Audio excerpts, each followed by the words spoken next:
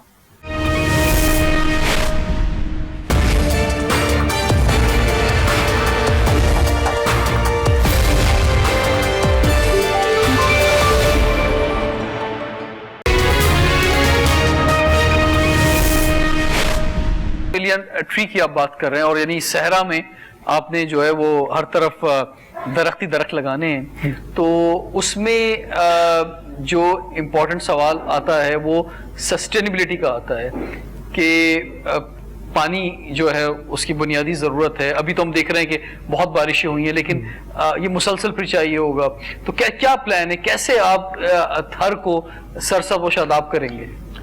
First of all جیسے میں نے آپ کو پہلے بھی بتایا تھا کہ جو TMT ہمارا پروجیکٹ تھا اس کے اندر جو ہے نا ہم نے سندھ کی جو ہے بڑے میں بڑی پرائیویٹ انڈور نرسری بنائی ہے جو کہ تقریباً 5000 اسکوائر فیٹ پہ ہے, جس کے اندر ہماری تقریباً 5 لاکھ پودے رکھنے کی جگہ ہے. اور انیشلی جو ہم وہاں پہ کیا کرتے ہیں کہ اسٹارٹ میں تو ہمیں میٹھا پانی چاہیے تھوڑا, تاکہ جو بھی سیپلنگ تیار کر رہے ہیں ان کو تھوڑا ہم سروائیو کر پائیں. اس کے بعد جو ہے ہم ان کو باہر شفٹ کرتے ہیں, یعنی ہماری سائٹ پہ بھی لگے ہوئے ہیں اور ڈفرینٹ آرگنائزیشن کو بھی ہم نے دیے ہوئے ہیں. تو اس میں یہ ہوتا ہے کہ پھر جو ہے ہم سیلائن واٹر پہ جو ہے نا ان کو شفٹ کر دیتے ہیں, جو کہ آپ کو پتا ہے کہ تھر میں ہے ہی کھارا پانی, تو اس پہ جو ہے ہم ان کو سروائیو کرواتے ہیں. ابھی بھی تقریباً نیئر اباؤٹ 65 to 70% جو ہے سروائیول ریشو ہے جو ہم نے پلانٹیشن کی ہے. ٹھیک, بہت زبردست بات ہے. موہنی جی, آپ کوئی مشورہ, یہ اینگرو سے لیڈرشپ یہاں پہ بیٹھی ہوئی ہے, کوئی اور آگے کی بہتری کے لیے کوئی مشورہ دینا چاہیں؟ مشورہ یہ کہ پہلے تو میں یہ بتاؤں گی کہ آج میں یہاں کھڑی ہوں تو بہت بہت شکریہ ہماری میڈموں کا جو میں یہاں پر بیٹھنے کے لائق ہوں. اگر لوگ کہتے ہیں ایک ہاتھ کی تالی نہیں بجتی ہے, پہلے تو میرے ہسبینڈ میں مجھے ساتھ تھا, اگر ہسبینڈ ساتھ نہیں رہتی تو عورت باہر نہیں نکلتی, کوئی کام نہیں کر دیتی. ٹھیک ہے, اس کا ہاتھ تھا, اس کی وجہ سے میں باہر نکلی, یہ پروگرام میں نے حصہ لیا. دوسری بات یہ ہے کہ جو ہماری میڈم ہے, ہمارے ٹرینر ہے, اس نے ہمیں ساتھ دیا. ہماری میڈم جانا تھی, اوشا, اور میرے میوش ہے, میرے ورشا ہے, اس کا بہت بہت شکریہ ہے کہ آج میں بولنے کی, یہاں آنے کی لائق بنی. آپ مطمئن ہیں, اب آپ کو کوئی مشورہ دینے کی ضرورت نہیں ہے, سب کچھ صحیح چل رہا ہے؟ بالکل صحیح چل رہا ہے, یہ تو بہت اچھی بات ہے. ظاہر علی صاحب, آپ سمجھتے ہیں کہ ایک تو ذمہ داری حکومت سندھ کی سب سے پہلے بنتی ہے, پھر وفاق کی بھی بنتی ہے, اور اس طرح سے اب جو CSR پروجیکٹ ہو رہے ہیں یہ اصل میں تبدیلی لائے ہیں, تو اب آپ آگے کے لیے کیسا اور مستقبل دیکھ رہے ہیں تھر کا؟ لیکن ہمارے کو مستقبل بات یہ ہے کہ یہاں کا جو ہم بلیک 2 کے رہنے والوں ان کا, اور جہاں پر جو لوگ یہاں پر جابس وغیرہ کر رہے ہیں ان کا تو مستقبل الحمدللہ مجھے مطلب روشن نظر ہے. بقایا کہ جو لوگ ہیں وہ ہماری طرح کے ہی سوچیں گے نا, جس طرح SCCMC سوچتی ہے, جس طرح دوسری کمپنیاں آئیں گی, تو الحمدللہ تھر کا. جی بالکل. آخر میں اب نصیر میمن صاحب یہ فرمائیں کہ تھر کے حالات تو بدلے ہیں, یہاں پر بہتری آئی ہے, لیکن تھر بدلے گا پاکستان, یہ کیسے ہوگا؟ سب سے پہلے جب تھر بدلے گا تب تھر پاکستان کو بدلے گا. تھر کی محرومیوں کی ایک طویل داستان ہے, اب وہ وہاں سے ابھر رہا ہے. یہ خطہ پورے پاکستان کو توانائی فراہم کر رہا ہے, یہ خطہ پورے پاکستان کو ٹرینڈ اور اسکلڈ ہیومن ریسورس, اب یہاں سے ہیومن ریسورس ایکسپورٹ ہوگی, پہلے یہاں پہ ہیومن ریسورس نہیں تھی, اور نئے نئے ترقی کے ماڈلز یہاں سے ابھریں گے. ہم بہت پر امید ہیں, اور ہمیں یقین ہے. اور ایک چیز میں ایڈ کروں کہ سندھ گورنمنٹ کو اور دوسرے اداروں کو چاہیے کہ اب اس ماڈلز کے اوپر قانون سازی کی جائے, پالیسی سازی کی جائے, تاکہ مستقبل میں یہاں پہ جو بھی مزید کام ہو وہ اس طرح کے ماڈلز کو آگے بڑھائے, تاکہ تھر کے لوگوں کی زندگیوں میں بہتری آ سکے. جی بالکل. نصیر میمن صاحب نے بڑی زبردست بات کی ہے, اس پر کلیپنگ ہونی چاہیے ایک دفعہ زبردست. اور آپ کے چہروں پر جو مسکراہٹیں ہیں اور جو زندگی تبدیل ہوئی ہے, اسی طرح سے تھر کے لوگ مسکراتے رہیں اور آپ کی زندگیوں میں بہتری آتی رہے. آپ کے بچے جو ہیں وہ اچھی تعلیم حاصل کریں, ان کو ان کی صحت جو ہے بہتر رہے, اور آپ کو روزگار ملے, اور یہ تبدیلی نہ صرف تھر میں آئے بلکہ پورے پاکستان میں آئے. جہاں جہاں پسماندہ علاقے ہیں پاکستان کے, وہاں پر اسی طرح سے کام ہو تاکہ ان کی زندگیاں تبدیل ہوں. تھر بدل رہا ہے, بلکہ کافی حد تک بدل گیا ہے, اور جیسا کہ آپ کہہ رہے ہیں کہ تھر بدلے گا پاکستان, تو وہ بھی ہم ایک دن دیکھیں گے. رضوان جعفر کو اجازت دیجیے, سوال ہے پاکستان کا.